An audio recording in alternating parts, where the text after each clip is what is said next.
3 mingta bo'ptimi shogirdingiz? 3450 ta ketib qoldi aka. Voy, aka shuncha pul nima qilyapsiz?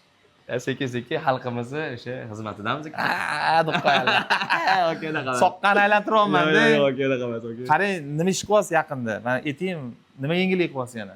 Aka sartaroshlikni kuchaytiryapmiz, sekin-sekin harakat qilyapmiz, butun dunyoga tanishish harakatini qilyapmiz.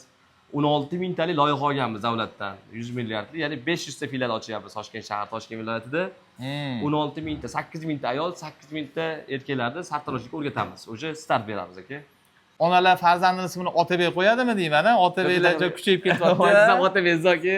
Sizga o'xshagan Otabek emasmiz aka. Yo'q, siz ham Otabeksiz aka, gapirdingiz, butun dunyoni aylanaman deb, o'sha aylanib bormagan joyingiz qoldi aka. Ozgina qoldi. Ozgina qoldi aka. Bizga ham nasib qilsa Otabeklar aytadimi?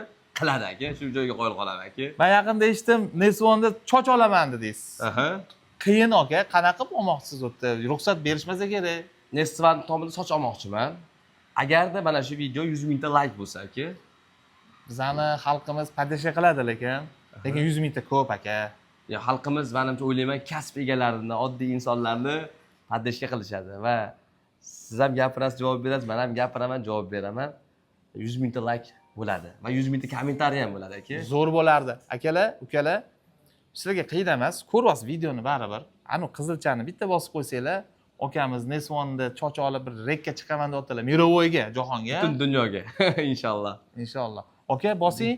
Demak, Xudo xolasa rahmat aka. 100 mingtaga chiqaramiz. Inshaalloh 100 mingta layk bo'lsa va 100 mingta kommentariy bo'lsa, shu layk bosganlar ichidan bepulga shogirdlarni olaman. Ha, yo'g'i? Albatta. Ish bilan ta'minlayman. Bosinglar. Ketdi.